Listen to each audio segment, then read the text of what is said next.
Tahimik walang tao. Sabado kasi ngayon weekend. Walang pasok. Siguro ng karamihan. Ay.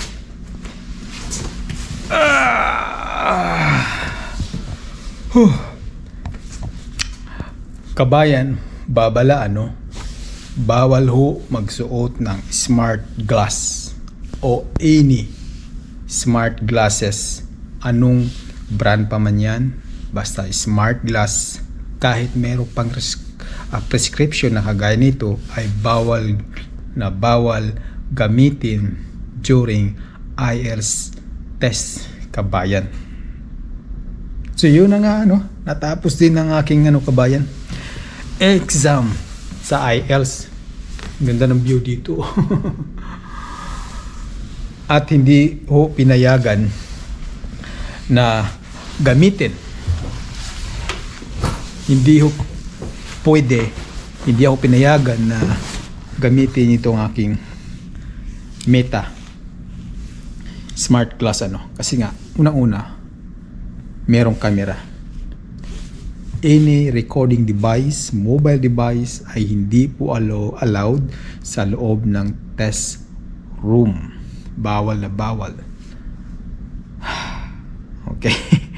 So, ayun, hindi ako nag-eyeglass. Sa awa ng Diyos, nakaraos naman. Medyo naduling lang inyong lolo.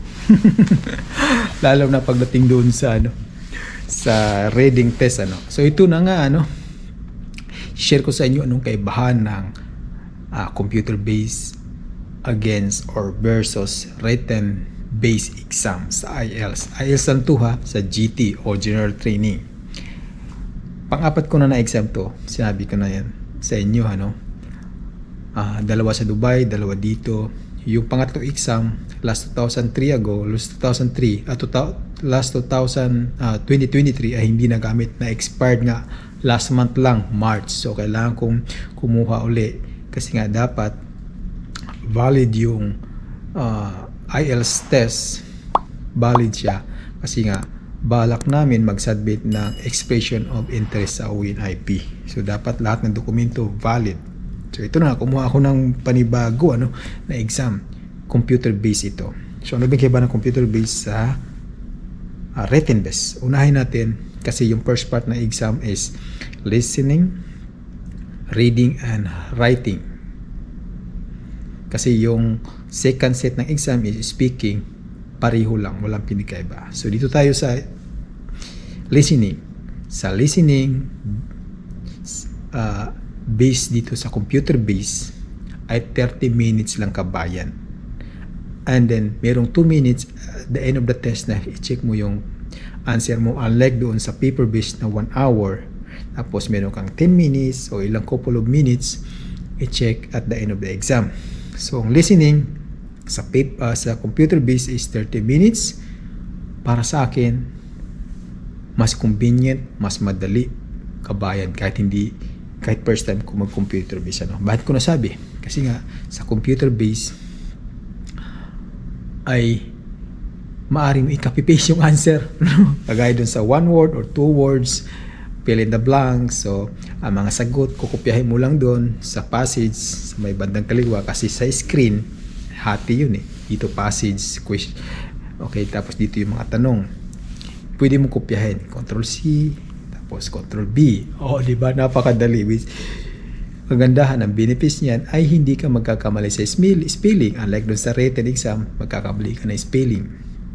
Okay. At saka pa ba? Sa computer based, meron namang kabayan, meron namang short video every exam bago magsimula para general information, para matutunan mo yung mga adjustment. At ganahan dito kabayan, in any order. Okay? Mamimili ka doon sa screen kung iunahin mo. Kasi doon sa screen kanina, listening, reading, and writing. So in any order, pwede mong piliin kung alin ang gusto mong unahin. Okay? Pero yung time, pare-pareho lang. Unlike sa written exam, kung ano yung naka-schedule, yun talaga yan. Wala kang pagpipilian, wala kang choice. So ayun So sa written, alibang mas maganda para sa akin, IELTS computer-based sa listening is maganda compared doon sa traditional na written. Okay? Na pagdating naman sa reading, pareho lang ang oras, 1 hour sa computer-based, sa ano din 1 hour sa written exam. Kagandahan sa computer-based ay ganun nga kabayan. Pwede mong kopyahin yung answer sheets. Yung mga word from sa passage hanggang doon sa sa answer sheet. Pwede mong kopyahin. Okay? Pero kagandahan dito sa IELTS, computer-based in general, ay mayroong timer or clock countdown. Kontrolado mo ang oras mo. Walang time pressure. Unlike doon sa written based na exam is sasabihin sa iyo yung oras kapag nasa 10 minutes pababa na. So may pressure, di mo alam kung ano yung mga remaining minutes. Kasi hindi talaga sasabihin sa iyo unless pag 10 minutes remaining na lang. Pero sa computer based, nandun sa screen makikita mo. Kaya hawak mo yung oras mo. Walang time pressure, So, balik tayo sa reading. So, sa reading nga, naduling ang inyong lulo, gawa ng wala nga nung akong salamin. Ganyan lang. Ialam mo naman sa reading.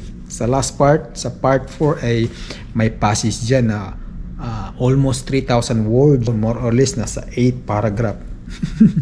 Doon mo hanapin yung sagot doon sa mga katanungan na sa bandang kaliwa. Kasi yung screen, hinati sa gitna. Dito mga passage, dito mga questions, mga tanong. So, ayun. Para sa akin, mas maigi kasi sa exam, sa IEL, sa base, computer base, kasi nga, kapag hahanapin mo yung mga keywords, pwede mo siyang i-highlight. Pag nakita mo yung keyword, i-highlight mo siya. Okay? Tapos babasahin mo na yung buong sentence. At saka, ika-copy, paste mo na lang. Okay? May iwasan yung pagkakamali ng spelling, at saka, mas mabilis nga compared doon sa pagsusulat ka pa, tapos at the end of the exam, ililipat mo pa. Diba? Medyo hassle. Now, pagdating naman sa written exam, ay walang pagkakaiba kabayan. Ganon din. Sa general training, part 1 sa written exam is gagawa ka ng letter, 450 words. At ganon din sa written exam, 150 words.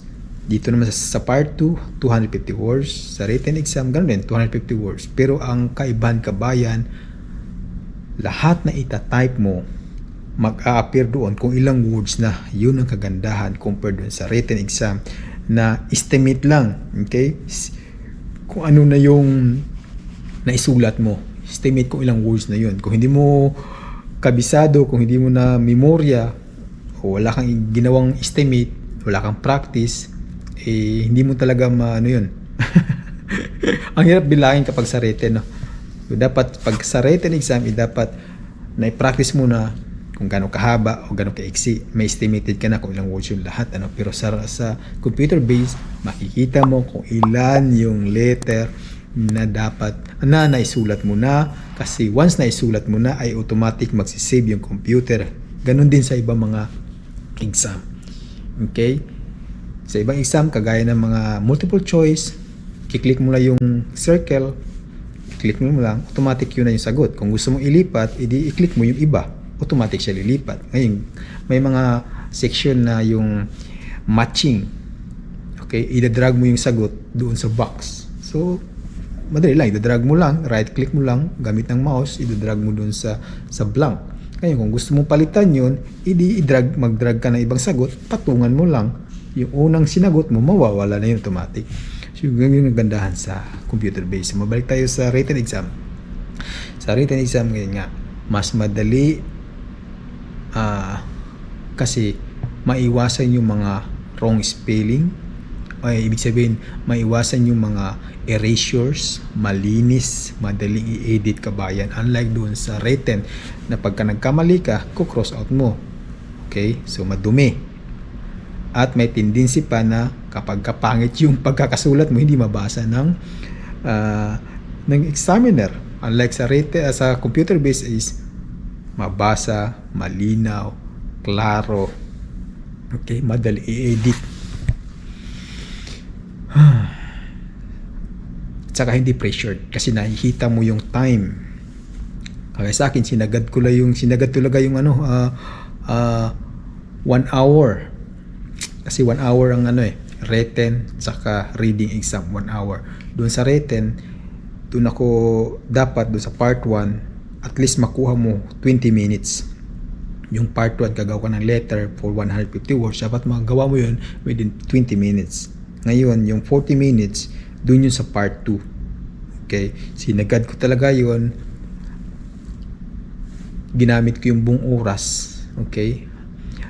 Yung natitirang halimbawa, kapag kasi, talagang sinagad ko Ang natitira 2 minutes na lang. So, yung 2 minutes na yun, ginamit ko, binasa ko uli yung part 2, o lahat ng tinype ko from part 1 hanggang part 2, binasa ko uli kung mayroong pagkakamali sa spelling, mga grammar. So, yung oras na natitira ay magagamit mo. Okay, doon ko ginamit. Walang time pressure kabayan kasi hawak mo yung oras, nakikita mo Okay, yun ang kagandahan talaga. Well, para sa akin, panalo ang computer based. As first time mag-exam ng computer based sa IELTS, marami nagsasabi mas madali daw ang self-pip. Well, wala akong idea about self-pip At sana hindi na ako mag-exam muli, either IELTS o self-pip. Sana last na to. Ay, maawa ang Diyos So, yun kabayan kung gusto mag-exam, take nyo yung computer based. Kung na kayo kumuha ng mga short course about IELTS, marami mga materials sa YouTube. Doon kayo mag-aaral sa YouTube. Madali lang kabayan.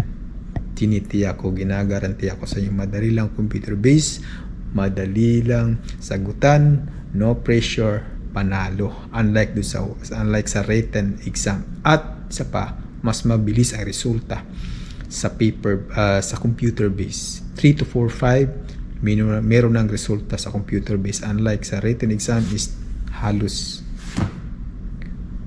2 linggo, or shall I say 15 days bago makuha yung resulta. Okay, so yun lang aking masishare kabayan. This is from That's Info TV. See you soon. Shukran.